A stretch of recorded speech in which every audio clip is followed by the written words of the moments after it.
Muy buenas noches, sean ustedes bienvenidos a un nuevo espacio de noticias aquí en Canal 100, el canal de la Cooperativa de Agua, Energía y otros servicios comunitarios de 2 de mayo limitada. Quien les habla, Daniel Orloff, y en los próximos minutos les vamos a traer toda la información en el ámbito local, provincial, nacional y, si nos alcanza el tiempo, internacional también.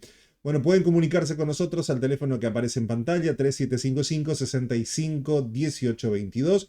Muchas gracias a la gente que nos ve a través de Canal 100 y también a través de nuestro canal de YouTube, donde hoy vamos a estar también tomando este canal para compartirles un directo que hemos realizado, y es el de la Asamblea Anual Ordinaria número 54 de la cooperativa, que se realizó el día jueves, donde, bueno, lógicamente hay mucho para comentar. Después vamos a estar analizando brevemente algunas de las declaraciones y parte de lo que fue ese encuentro con los socios que tenía la cooperativa en el centro comunitario de nuestra localidad. Bueno, muchísimas gracias también a la gente que fueron y participaron y que recibieron sus premios por estar ahí. Vamos a empezar con accidentes. Yo tengo una cantidad de accidentes que no es ni medio normal. O sea, es una cosa que, por suerte, muchos de ellos sin víctimas o sin heridos graves, al menos. Heridos leves, sí. A ver, lo que pasa es que nuestro concepto de heridos leves es diferente al de la gente. Me decía un señor, pará, a mí me amputaron un dedo, o sea, fue un accidente grave. No, eso es un accidente con lesiones leves.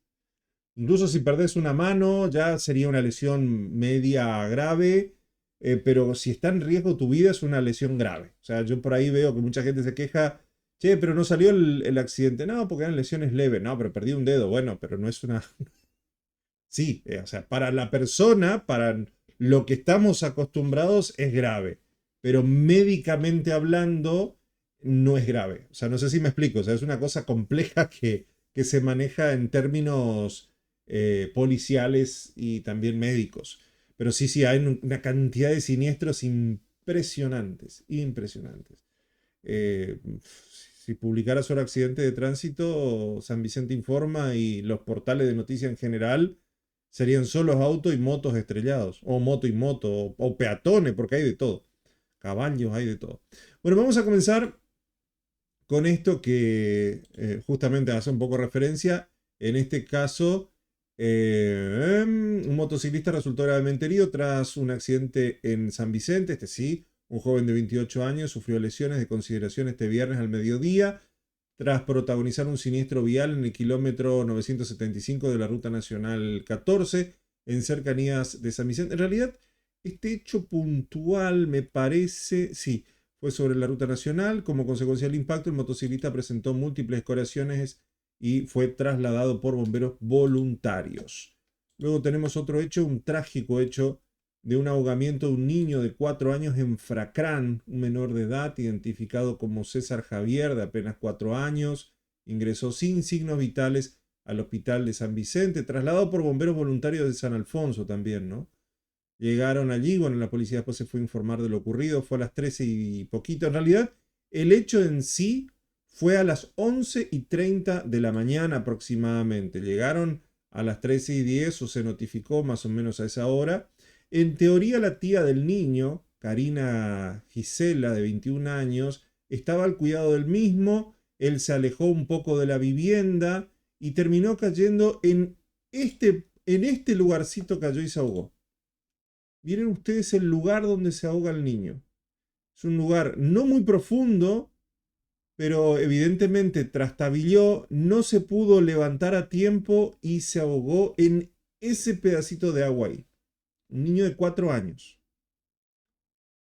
Increíble, increíble, horrible, horrible, horrible, horrible. Hubo otra situación en donde también falleció un bebé con broncoespasmos. En realidad nosotros no sabemos muy bien qué fue lo que ocurrió, qué fue lo que motivó a que a las 6 y algo de la mañana fueran al Hospital Samic de San Vicente. Es el nieto de un maderero muy conocido de ahí de San Vicente, hijo de un empresario de San Vicente, que llegó al hospital desesperado porque, bueno, el niño aparentemente se ahogó. En principio se decía que se había ahogado con leche. Después aparentemente podría tener algún tipo de problema respiratorio por algún virus. En realidad nada de eso quedó claro. Creo que a esta altura tampoco importa demasiado. Lo único que sabemos es que tardaron bastante en hacer el traslado y posteriormente, mientras se estaba llevando al niño, falleció. Eh, no trascendió la información porque, bueno, porque no falleció puntualmente en nuestra zona. Falleció, creo que llegando a Oberá o a Posadas, y quedó la noticia allá y, bueno, se filtra la información. Bueno, muchas de esas cosas no llegan a nuestra mesa de trabajo, pero se los cuento, que lamentablemente un niñito de un añito y poco falleció en una situación de ahogamiento, no sé exactamente cómo. Nos contactamos con el padre y demás, pero no es para compartir una información así. Imagínense el dolor que está teniendo esta familia en este momento, y lo difícil que es para un padre asimilar la muerte de su hijo, los padres en general me refiero, ¿no? Y en este caso el niño de 4 años también es durísimo, durísimo, durísimo. Pero bueno, ese mismo día San Vicente seguía de luto, la región seguía de luto, porque habían fallecido un matrimonio que también dejó a sus dos nenitos en su casa. Bueno, él es docente, ella lo acompañaba, creo que también docente, en la ruta 13, provincial 13. Esto es en la zona del Soberbio. Cerca de las 10 de la mañana, un Toyota Corolla conducido por Guillermo Vallejos, de 53 años, acompañado por Jessica Suárez, de 36, colisionaron con un camión Mercedes-Benz conducido por Jorge, de 40, y tenía un acompañante también, Mateo, de 24. A raíz del impacto, los ocupantes del automóvil lamentablemente perdieron la vida. Debido a las lesiones sufridas, en el sitio trabajaron bomberos y efectivos de la comisaría primera de El Soberbio. Recuerden que el kilometraje cambió, empieza desde San Vicente para acá, entonces el kilómetro 10 está mal, sería ex kilómetro 10, porque esto fue en El Soberbio. Después lo vamos a estar corrigiendo. En realidad sería el ex kilómetro 8, para ser más preciso. Ex kilómetro 8, no actual kilómetro 10. Bueno, la cuestión, esos son detalles menores.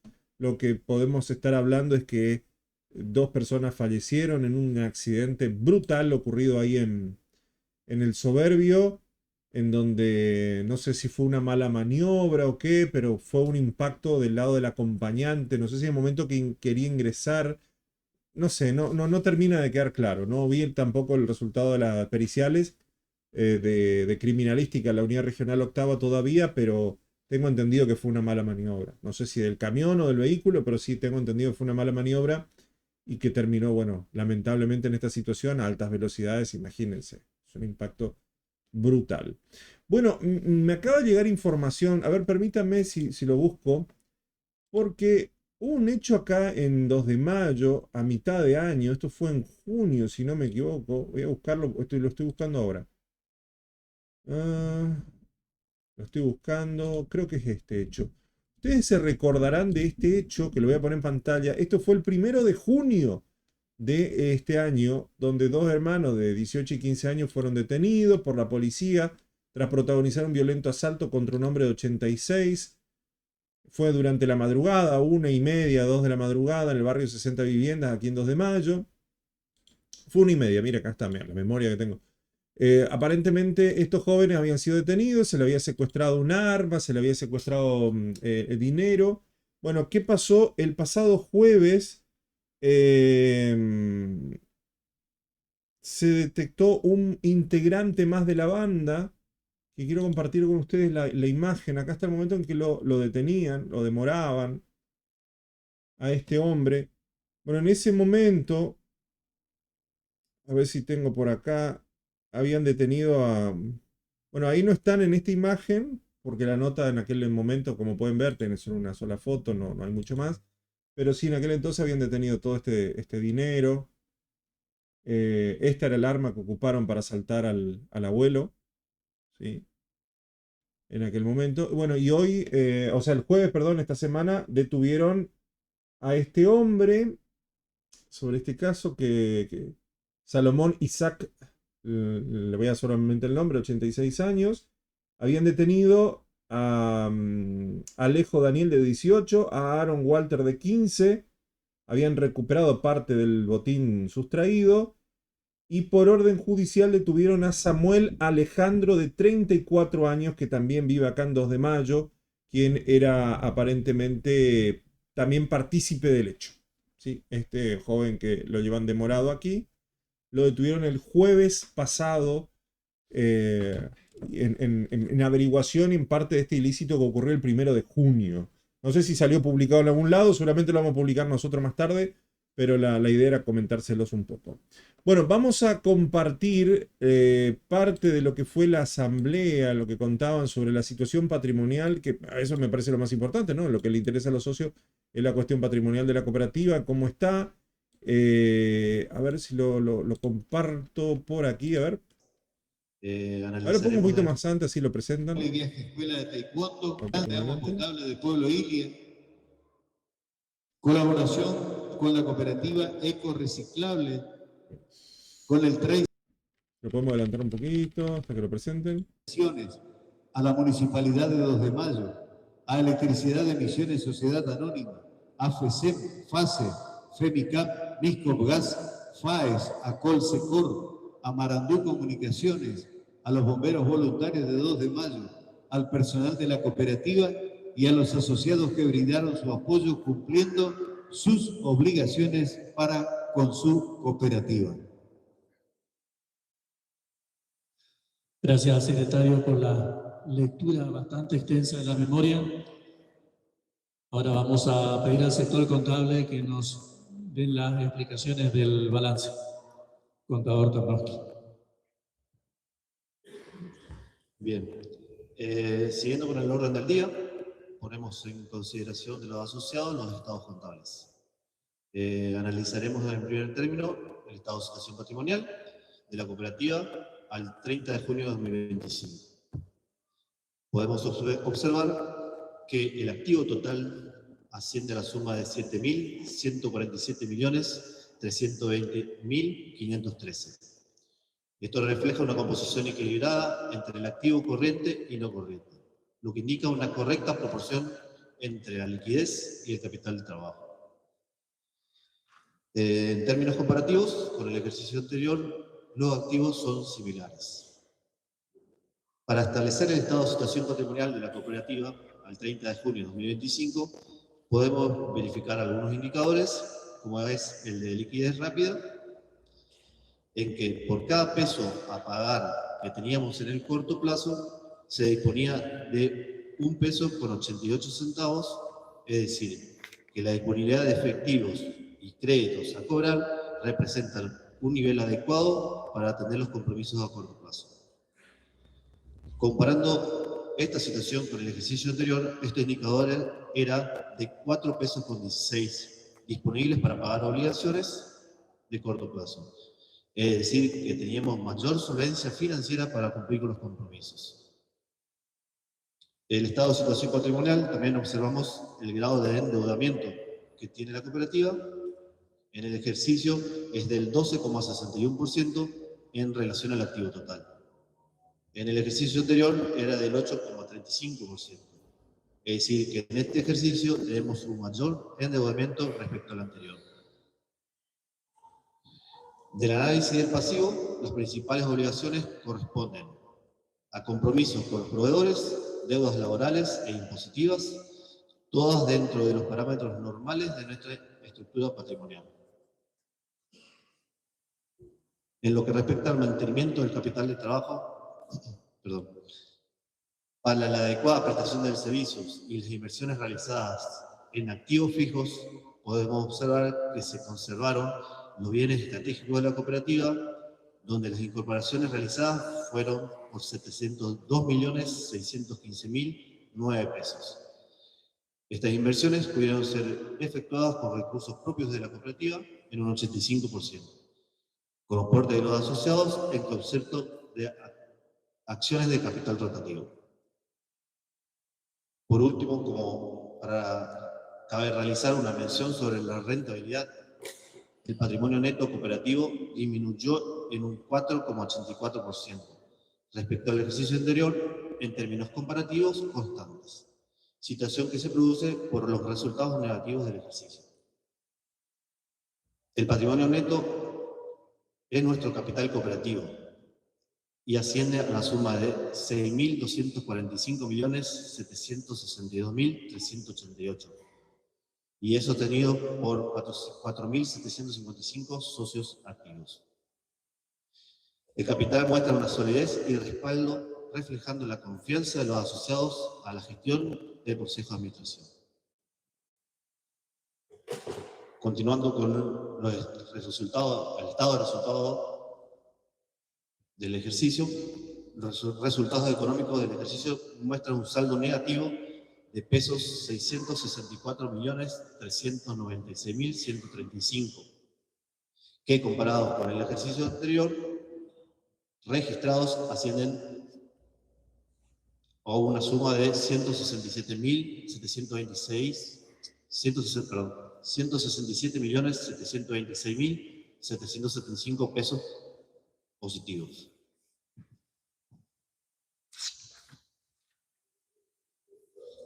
Bien, las principales causas de los resultados negativos responden a un incremento extraordinario de los costos no imputables a deficiencias de gestión. También debemos aclarar que la estructura de costos se contempla en el cálculo técnico de las amortizaciones sobre los activos fijos, que ascienden a la suma de 570.247.656, que se detallan en el anexo 1, que juegan en contra en cuanto a los resultados.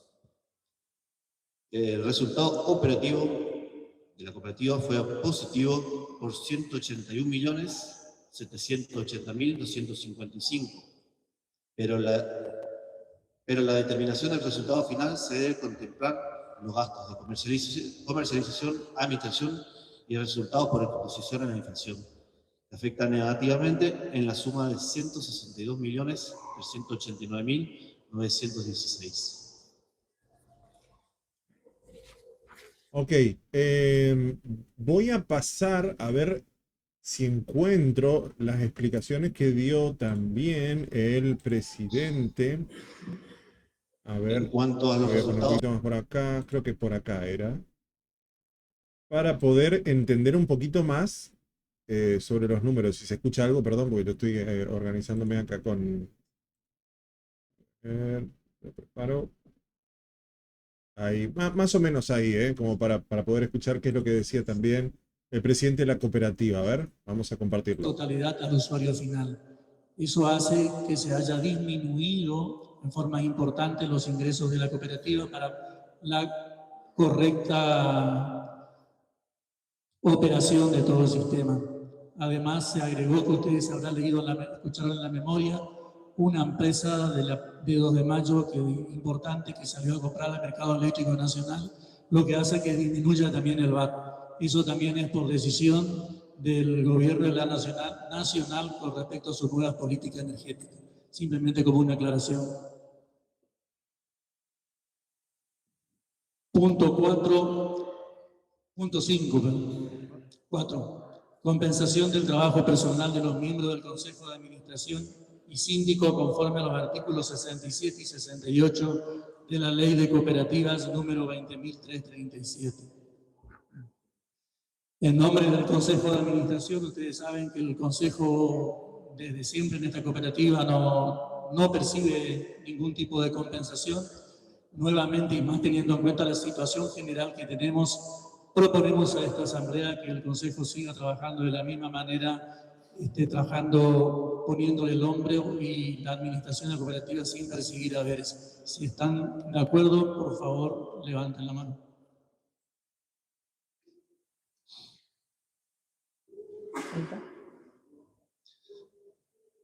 Gracias, y en el mismo sentido, gracias al Consejo de Administración por tener esa forma de trabajar. Punto número 5, consideración y destino de los resultados del ejercicio.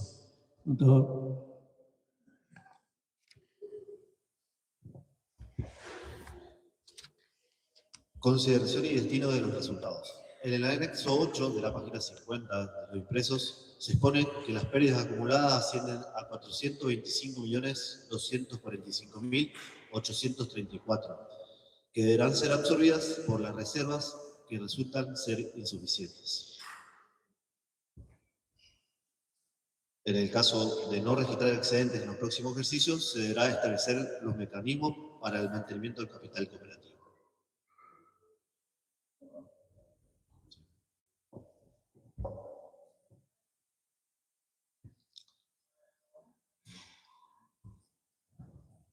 Está a consideración de la Asamblea la explicación del contador. Los que estén de acuerdo, por favor, levanten la mano.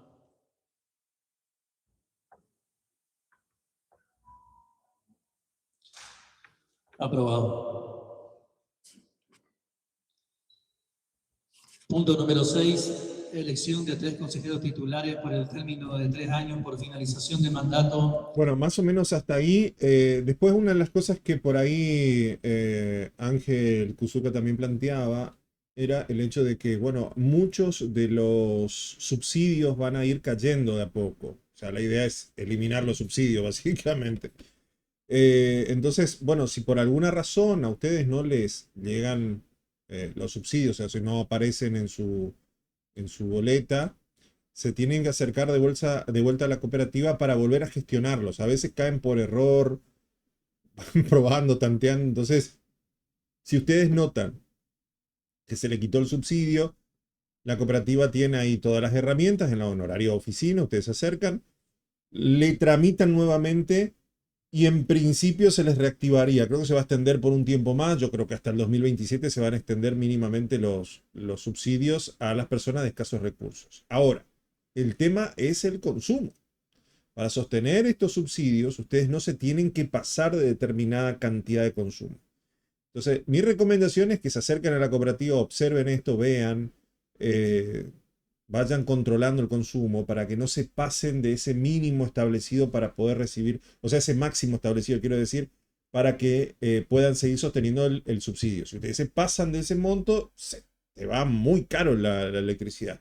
Si se mantiene dentro de parámetros normales, estables, no pasa nada y se tendría que sostener. Donde se pasan un poquito, no sé si se pierde el subsidio, si se evalúa algún tipo de redistribución, pero en todo caso, bueno, se puede plantear como un error, se puede volver a gestionar para que ustedes lo puedan volver a tener. Y también habló sobre el tema de los paneles solares, que hay mucha gente que también los quiere instalar y que, bueno, no son del todo tan eficientes de manera hogareña o de manera residencial.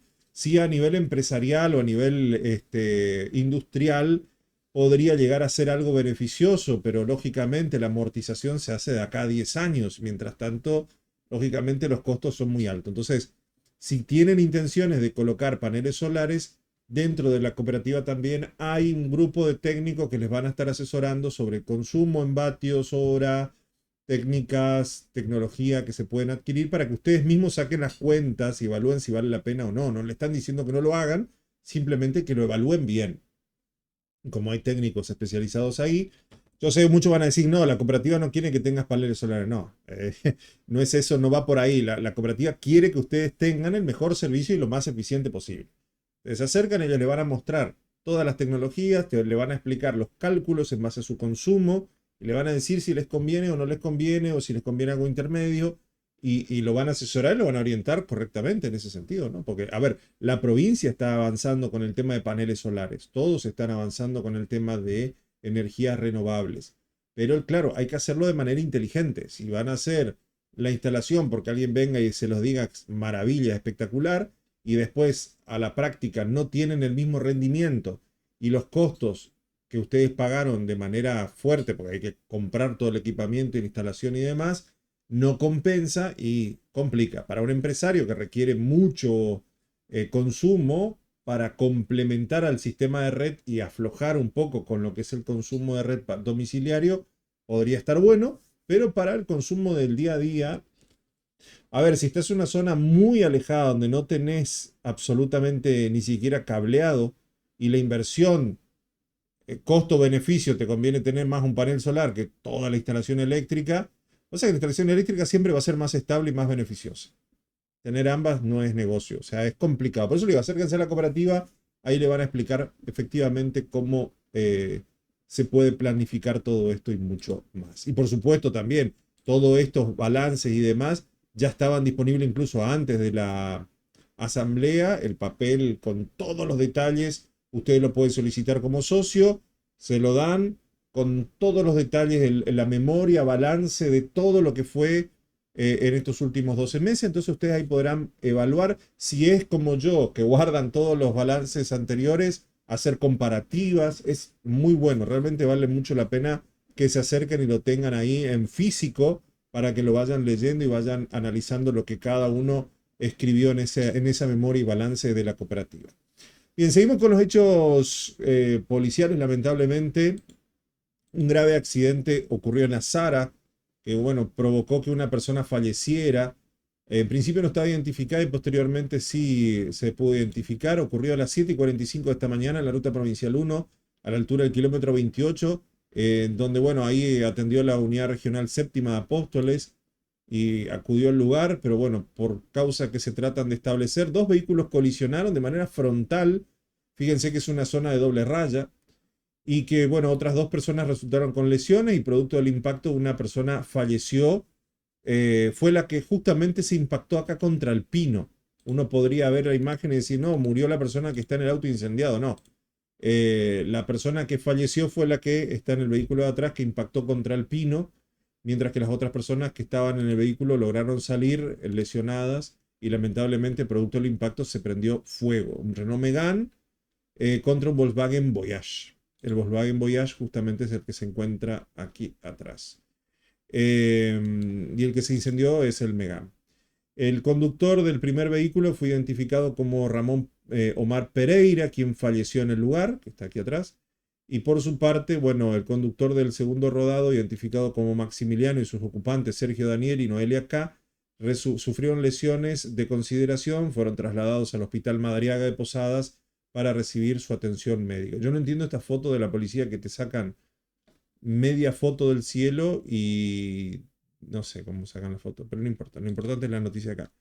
Acá vemos el vehículo incendiado, ya los bomberos de Azara que hicieron lo propio para apagar el fuego, pero vean lo que es esta ruta, ¿no? Te da muy poco margen de maniobra. Con suerte cruzan 3 autos, o sea, es una ruta pequeña, es una ruta provincial y por ende hay que andar mucho más despacio, con mucho más cuidado y sobre todo una zona como esta con doble raya y en un día de lluvia. ¿Qué más se le puede pedir a un cóctel de situaciones que lleven lamentablemente a la tragedia? Tremendo. También en Iguazú, en Wanda, perdón, falleció un motociclista. Se despistó, el hecho ocurrió a las 5 de la mañana sobre la avenida Vuelta de Obligado, casi Leandro en Alem. Terminó despistando y su cabeza golpeó el suelo pesadamente. Un hombre de nacionalidad colombiana. Se llamaba Deimán Ramírez Sánchez y él iba sobre esta Honda 150, que bueno, una XR, que terminó cayendo sobre la cinta asfáltica y sufrió lesiones de gravedad. Cuando llegaron los efectivos policiales y los bomberos ya no había mucho más para hacer, lamentablemente. Otro violento choque en Posadas deja un herido y daños en el tendido eléctrico. Colisionó un colectivo en la rotonda de la avenida 40. El conductor fue trasladado al hospital porque este poste había caído. De hecho, hubo varios incendios hoy por caída de poste y accidente. No, es una cosa... No les voy a contar todo porque voy a estar hasta las 11 de la noche hoy. Solamente lo más destacado. Esto fue hoy a las 1:30, 1 de la tarde, con este caído del poste eléctrico que, bueno, también electrificó en parte el lugar, así que tuvieron que trabajar con mucho cuidado. Bueno, un día de mucha lluvia, no solamente acá, sino también en Buenos Aires. De hecho, diluvió, creo que es la palabra más exacta, en el área metropolitana de Buenos Aires, donde cayeron 115 milímetros, hubo inundaciones, barrios anegado, miles de usuarios sin luz. La provincia de Buenos Aires está con estas características. Mira, esto por ejemplo es Ciudadela. Sí. Un vecino de Ciudadela nos manda este video, se asoma al balcón y parece que está que en la madrugada fue una cosa impresionante. No, 4 de la mañana. Mirá, Paula, yo vivo en una zona alta de la ciudad, en uno de los barrios más altos, y muy pocas veces uno puede observar, digamos, un panorama como el que vive en la mañana. Agua de punta a punta, de vereda a vereda, y eso significa que cuando en mi barrio, que es alto, tenemos agua de punta a punta, significa que los barrios que están los más bajos, abajo, claro, se anegan con facilidad, y es lo que seguramente sucedió en varias esquinas que he visto, ¿no? A medida que venía transitando para el canal, vi un montón de acumulados de agua en varias zonas, en Flores, en Caballito, también en lo que es la zona sur de la ciudad de Buenos Aires. Bueno, me tuve que desviar bastante antes de llegar al canal porque me quedé involucrado en el corte de la autopista y estábamos tratando de zafar de alguna manera porque veíamos cómo el... Bueno, ahí veíamos un informe cortito, ¿no? De lo que es la situación de ese lugar. A ver, sí, entiendo, mira, 118 milímetros. Entiendo que llovió lo que en mucho tiempo no llovió, pero las obras complementarias nunca llegaron para evitar justamente esto. A ver, no es sorpresa para nadie que en estos últimos 15 años se den días en donde llueve más de 100 milímetros. No es sorpresa para nadie. Y de hecho, conozco a muchos técnicos en áreas fluviales, técnicos que trabajan muy profesionalmente en materia de organización urbana, planificaron todo esto ya pensando en lo que estaba ocurriendo. Estoy hablando del año 2010, 2009. Y se había hablado de inversiones en aquel momento de más de 7.000 millones de pesos, 8.000 millones de pesos, para complementar. Estamos hablando de lo que equivalentemente serían ahora unos 21.000 millones de pesos. Para poder hacer que todo este sistema fluyera sin tener que pasar por estas inundaciones. Las obras nunca llegaron. Muchas de las rutas se hicieron sobre los lugares, les resultaba más económicamente meter en las rutas e inaugurarlas rápida políticamente hablando, que hacer las obras complementarias de dragado para evitar justamente este tipo de situaciones que podrían llegar a ocurrir en aquel momento. Era como, bueno, veremos. Si pasa, veremos qué pasa y diremos, bueno, es que llovió mucho. El tema es que esto ya se sabía. A eso es lo que voy, ¿no? Que esto ya se sabía, se sospechaba y ocurrió ya en muchas ocasiones y lamentablemente hubo víctimas fatales. Una señora creo que murió ahogada en un auto. O sea, no es joda, esto es grave. Esto es una locura. Esto es una locura. O sea, andar así es haciendo en la ciudad, te sentí en Venecia.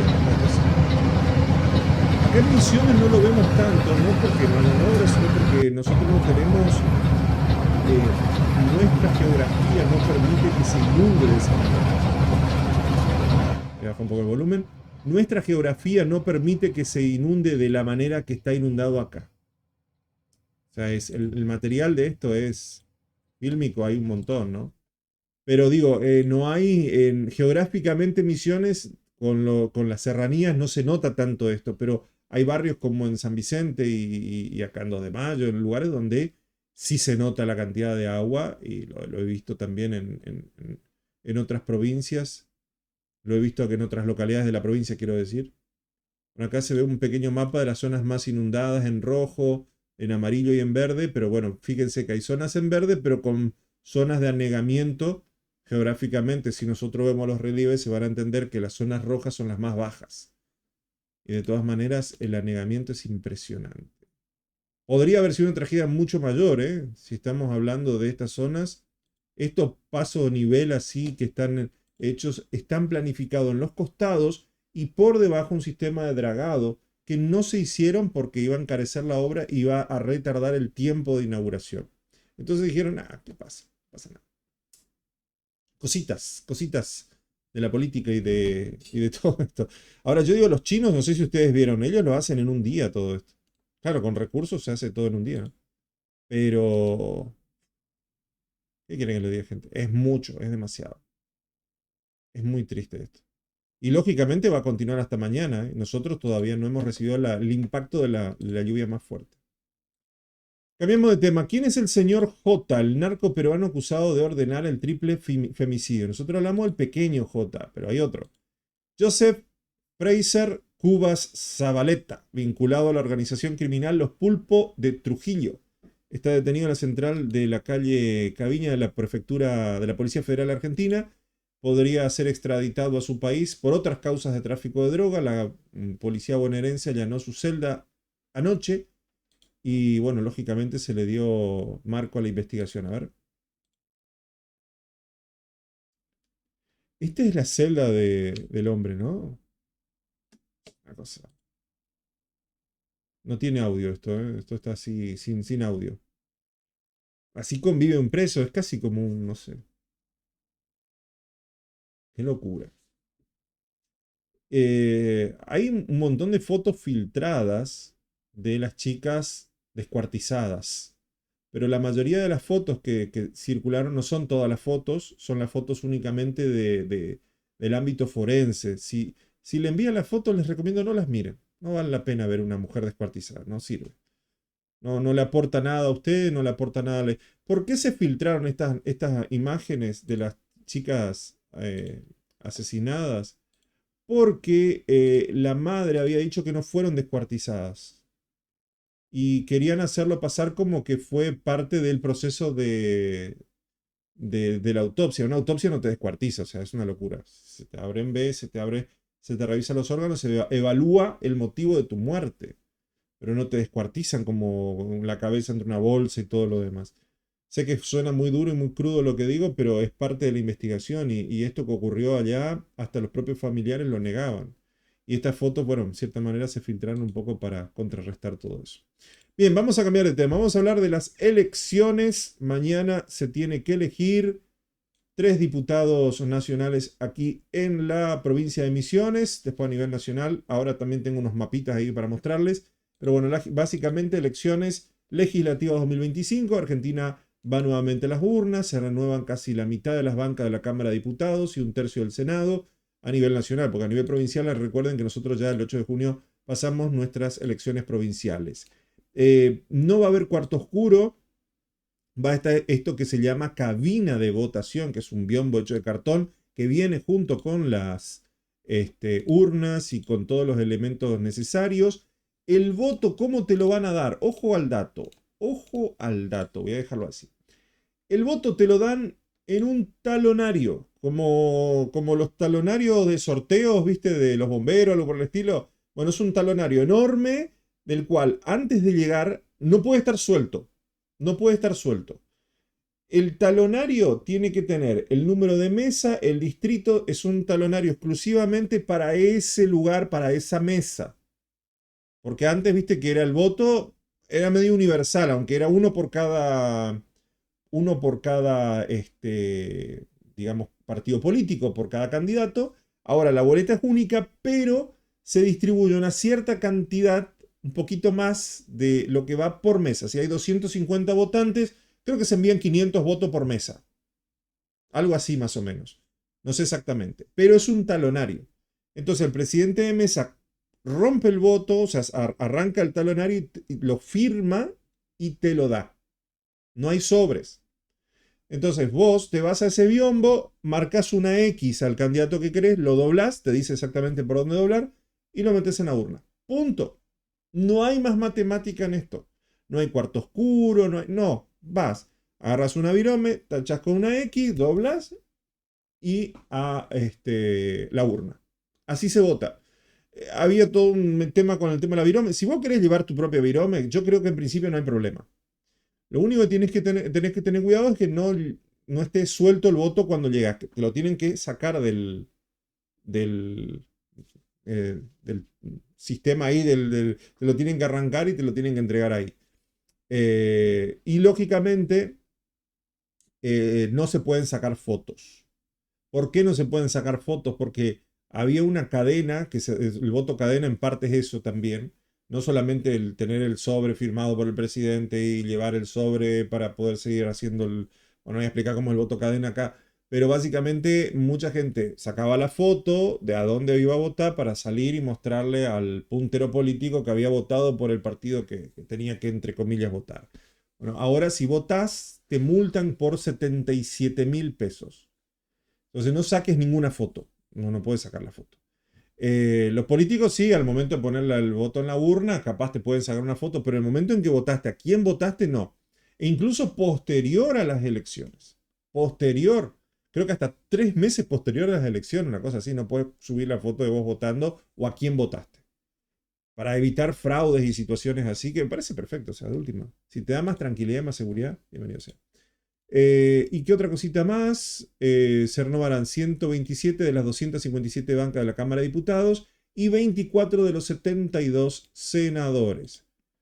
Misiones solamente elige diputados nacionales. La Ciudad de Buenos Aires, bueno, acá tenemos más o menos un pequeño mapa de los lugares en donde se están eligiendo senadores. Acá están los números que se renuevan. Sin importar los resultados, la Libertad Avanza va a tener más beneficio porque, fíjense, la cantidad de bancas en Senado, 6 nomás tienen. O sea que aunque le salga mal, va a sumar, porque no renueva. La Fuerza Patria renueva 15, mantiene 19. La UCR renueva 4, mantiene 9. El PRO, estamos hablando de senadores, mantiene 5 y renueva 2. La Libertad Avanza tiene 6, no renueva ninguno. Y otros, ahí está variado entre otros partidos políticos, renuevan 3 y mantienen 9.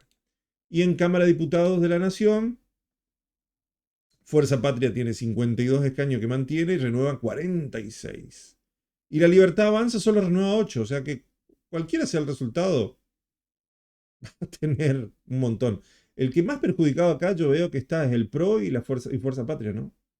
Porque le quedan 15 y tienen que renovar 22. Y después acá ven los otros números. Acá más o menos se ven colores cómo está repartido la Cámara de Diputados y acá abajo el Senado. Esto en celeste es Fuerza Patria, esto en violeta es la Libertad Avanza y esto es el PRO. Si sumamos el PRO con la Libertad Avanza sigue siendo un número importante, pero no superior a Fuerza Patria que tiene 96. Dependiendo un poco cómo se mueva esto y la alianza con el PRO, podrían tener alguna mayoría en Cámara. Aunque le vaya muy bien a la Libertad Avanza, recuerden ustedes que no van a tener mayoría, no van a tener la suficiente cantidad de escaños para poder tener quórum propio. No lo va a tener. Aunque le vaya súper bien, no va a poder tener mayoría simple. Es difícil que eso ocurra.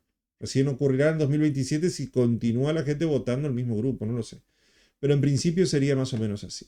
De las 10 provincias que desdoblaron sus elecciones, la Libertad Avanza solo logró imponerse en 2 distritos, la Ciudad de Buenos Aires y Chaco, donde salió la UCR bajo el liderazgo del gobernador Leandro Sdero, y en cambio en las provincias de Buenos Aires el bastión electoral se impuso por sobre 14 puntos. Veremos qué pasa ahora en estas elecciones. Y lógicamente le vamos a estar dando todos los resultados. Y esto es lo que te decía, multan por poco más de 77.000 a quien comete el error de sacarse fotos en estas elecciones. A ver, la multa de no ir es de 50 pesos, algo por el estilo, pero lo ideal es ir a votar, no pasa nada. No te complica mucho. Si no estás a más de 500 kilómetros, Misiones en general, primero, mañana va a haber colectivo gratis para todos, o sea, te subís al colectivo gratis. Y por otro lado, las distancias, salvo que estés, no sé, muy en un punto al otro, no nos dan la distancia como para hacernos decir, no, estoy muy lejos del lugar donde tengo que votar. Tenés que estar en otro país, en otra provincia, incluso más lejos todavía, porque son más de 500 kilómetros de distancia con el centro de votación. Y por otro lado, más de 1 millón de misioneros están habilitados para votar este domingo con boleta única de papel. A ver.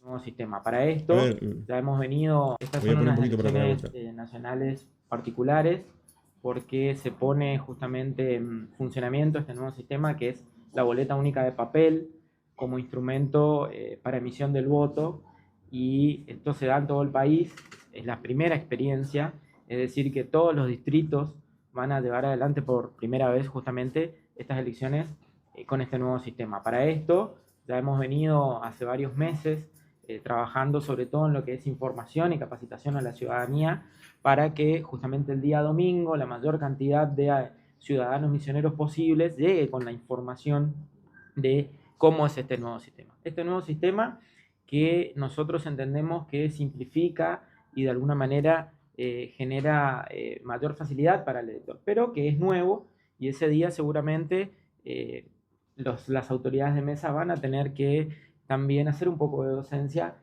hasta que pasemos este primer ejercicio que va a ser ese día domingo. Bueno, ¿qué se le recomienda al votante al momento de ir a votar? ¿Con qué se va a encontrar dentro del cuarto oscuro? Bueno, como ya lo venimos comentando, hay un cambio de escenario importante en lo que estamos acostumbrados. Lo que conocíamos como el cuarto oscuro deja de existir de esa forma. Ahora tenemos locales de sufragio. En esos locales de sufragio van a ser justamente las aulas que antes usábamos para cuartos oscuros, pero con la diferencia de que ahora las autoridades de mesa están dentro del aula y dentro de ese aula hay 2 cabinas de votación que son mesas con 2 biombos de cartón en donde el elector va a realizar su voto o va a realizar la marca en esa boleta única de papel, que tiene la característica de que el único que va a tener boletas únicas de papel es el presidente de mesa.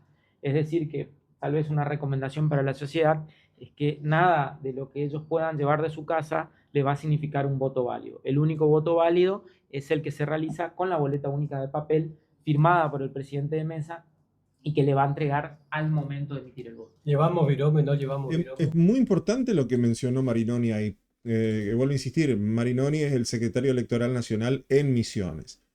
Y lo que él menciona es un dato importante. Si bien el modelo de voto ya está disponible para imprimirlo si vos querés en tu casa, el tema es lo que le decía al principio, el código es exclusivo de la región y de la mesa. Entonces, el voto sí o sí te lo tiene que dar el presidente de mesa firmado por él. Ese voto es de esa mesa, de este distrito. No hay vuelta que darle. No podés traer de afuera un voto, no. Ese es el único válido, el que está ahí en el momento que estás ahí votando. Y no sabía que iban a estar las autoridades dentro del aula. Eso los expone menos, ¿eh? Ojo con ese dato. El laburo de los fiscales va a ser tremendo, porque si están dentro de un lugar cerrado, porque antes estaban todas las mesas expuestas, vos llegabas y están todas las mesas expuestas. Entonces vos mientras hacías la cola para votar los observabas, o sea, se sentía un poco más observado. Pero si están dentro del aula, van a necesitar constantemente fiscales ahí, ¿eh? En cada aula. Ojo ese dato, ¿eh? Yo pensé que seguían estando afuera y que se hacía todo en el pasillo, pero no, están dentro de las aulas. Claro, entrar en un ambiente un poco más tranquilo, todo lo que vos quieras, pero ¿quién controla todo eso? Es un detalle, ¿eh? Es un detalle ese. No sabía, pero está bueno, interesante. Así que veremos cómo sigue esto. Más de 1 millón de electores, 1 millón de personas van a votar. Es increíble con lo que creció la provincia de Misiones. Y eso que cae en la cantidad de nacimientos. Hay que llevar, obviamente, el DNI y ver que sea el último que tenés, ¿no?